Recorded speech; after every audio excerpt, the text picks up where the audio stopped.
Hi all, welcome you all to the lecture video session on the Ministry of Skill Development and Entrepreneurship schemes, where in the last video we discussed about the multiplier grant scheme and then the SIP EIT scheme and different kind of scheme, other schemes like DIDF and then the EBIS portal and then the Atal Innovation Mission.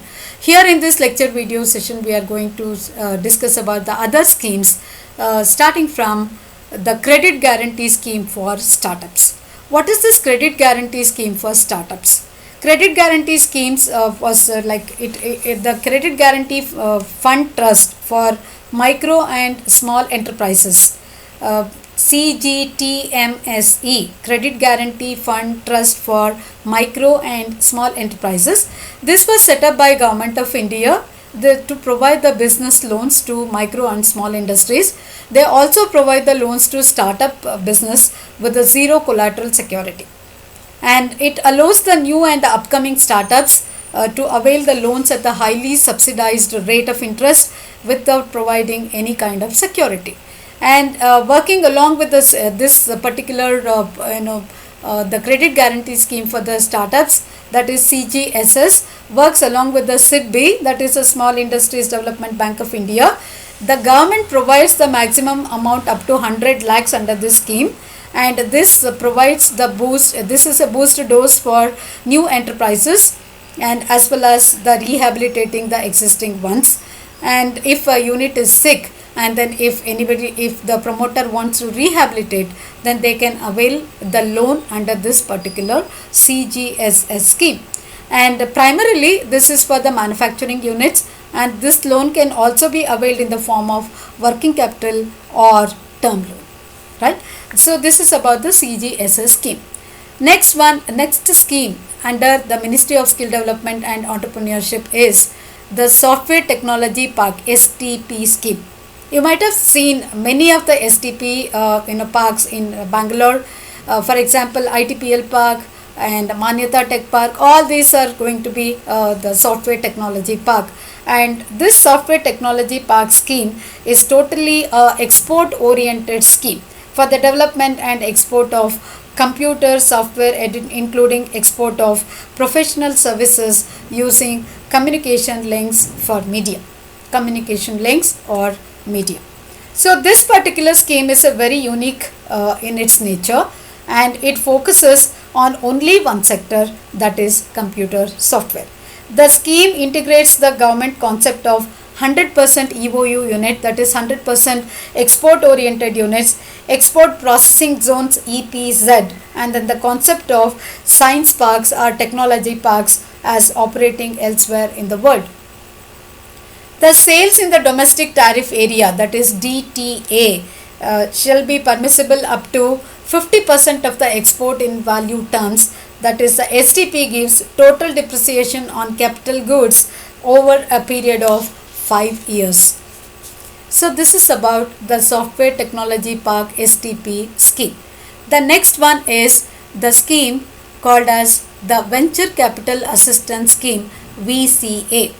The Small Farmers Agri Business Consortium, that is SFAC, it has launched this particular scheme named as Venture Capital Assurance VCA scheme for the welfare of farmer entrepreneur to develop their agri business, which is approved by the banks, financial institutions regulated by the RBI, Reserve Bank of India. The government scheme intends to assist in the form of the term loan to the qualifying projects of the farmers to meet their capital requirements for the implementation of the project. This VCA, Venture Capital Assistance Scheme, promotes the training and visits the agri entrepreneurs in setting up the agribusiness projects. The quantum of the loan that could be given under this VCA scheme will be 26% or 40%. For 40% is exclusively for the hilly region and 26% for all other regions of the promoter's equity. If the promoter is going to invest around 10 lakhs, 26% of that will be given if the promoter is from any other area other than hilly regions. The maximum amount of loan that is provided under this scheme will be around 50 lakhs and not exceeding 50 lakhs. So the venture capital keeps the ceiling limit of around 50 lakhs. So this is about the VCA. The next scheme by Ministry of Skill Development and Entrepreneurship is loan for rooftop solar PV power plants. There was a time where the people used to say that there is no power for everyone, but with this movement, the many of the entrepreneurs have been given a facelift by giving the assistance to set up their own rooftop solar PV power plants. To get more non-conventional power, the Ministry of Renewable and Renewable Energy Resources promoted this particular plan. The Government of India has set up a challenging target of 40,000 megawatt power of grid interactive rooftop solar PV plants during the next 5 years. So it is 40,000 megawatt power that is to be of grid interactive rooftop solar PV power plant. So these rooftop solar PV plants will be set up in the residential area, commercial area, industrial area, and also on the institutional sectors in the country, ranging from 1 kilowatt peak to 500 kilowatt peak. So the total production that is expected in the coming 5 years is 40,000 megawatt peak from the rooftop power plants. Such rooftop power plants are economically very viable, and for the companies, as they produce the clean electricity, and this is from the solar energy which is abundantly available in India, and it is up to 7 rupees per kilowatt hour without any kind of subsidy. This varies, the charges varies, and there could be two types of like buying the power and then giving the power to the grid. There could be two types. It could be two ways, or it could be one way also. Government also provides a subsidy of 15% on these plants to the associations or to the individual companies, which makes it further attractive and viable to all the entrepreneurs. So you might have seen our rooftop power plant, which is of the capacity of 214 kilowatt peak, and this has come up in under one of that scheme that is provided by the Ministry of Skill Development and Entrepreneurship. The next one is Newgen Innovation and Entrepreneurship Development Center, Newgen IEDC. IEDC, which we have seen in the college, that is Innovation and Entrepreneurship Development Center, was the first one, that is the native one, which became a very attractive proposition for the institutions to develop the innovations from the institutions, innovative minds to nurture the innovative projects from the institutions. The next level of IEDC came up with the further grants of Newgen IEDC, that is the Newgen Innovation and Entrepreneurship Development Center. Newgen IEDC is a startup program, and it is launched by National Science and Technology Entrepreneurship Development Board, NSTEDB, under the Department of Science and Technology, DST, Government of India. This program aims to inculcate the spirit of entrepreneurship from the institutions and among the science and technology youth, and then it supports and encourages the startup creation through proper guidance and then the mentoring, and the mentorship support will be given, and then the other supports will also be given to develop the innovative products from the Newgen IEDC. Newgen IEDC directs the energy and then the knowledge of the youth towards the purpose of being active partners in the economic development progress in the country. The Newgen IEDC program is a 5-year program that would be implemented in an educational institution. The maximum, the Newgen IEDC program supports maximum of around 20 new projects, and then the ceiling limit for that varies from 2 crores to 5 crores. So what is the next scheme that is given by the Ministry of Skill Development and Entrepreneurship is Single Point Registration Scheme. Single Point Registration Scheme is popularly called as SPRS scheme. It is a new startup scheme, and it was launched in the year 2003, and it is managed by National Small Industries Corporation, NSIC. NSIC registers all micro and small enterprises in India under the Single Point Registration Scheme to participate in the government purchases.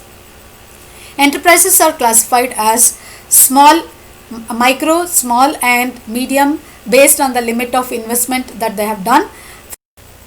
So single point registration scheme. This single point registration scheme, as I already mentioned, it is by NSIC. It registers micro and small enterprises, MSEs, in India under this scheme based on the investment limit that they have done. And eligible MSME units are provided with the Udyog Aadhar registration certificate. All central ministries, departments and the PSUs, they shall set an annual goal of minimum 20% of total annual purchases, 20% of total annual purchases of products produced or rendered by MSMEs. For exclusive purchase from MSMEs, about 358 items are reserved. So they have been given this promotion so that the MSMEs can participate in government tenders. They have given a special promotion to purchase this products under which was produced by MSMEs, and 20% of the total annual purchases for this government ministries, departments and then the public sector units will be and shall be considered under MSMEs, considered for MSMEs under the purchase items. With this, we will move on to the next scheme, Modified Special Incentive Package Schemes, M-SIPS. What is this M-SIPS? The Government of India has approved a special incentive package to promote the large-scale manufacturing in the electronic system design and manufacturing ESDM sector. This scheme is called as Modified Special Incentive Package Scheme, M-SIPS. Under this M-SIPS, the Indian government will provide a subsidy of 20% in the capital investments in special economic zones, SEZs, and 25% on capital investments in non-SEZs for industrial companies. You can locate this SEZ in Indiranagar, in Bidadi, in many of the areas in Whitefield. SEZs have been promoted there. It also provides for reimbursement of CVD or the excise for capital equipment for the non-SEZ units. For high technology and high capital investment units like fabs, reimbursement of central taxes and duties will also be provided.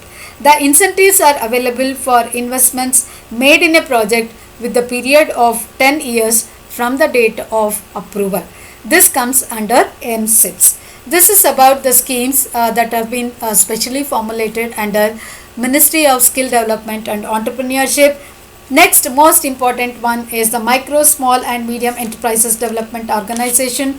Previously it was called as SIDO, Small Industries Development Organization. It is an apex level organization set up for policy making, coordinating and monitoring agency for the development of small scale industries. With this, I conclude this lecture video. See you all in the next lecture video on the different different sectors like state level institutions. We discussed about central level institutions. Next lecture video discussion will be on state level institutions.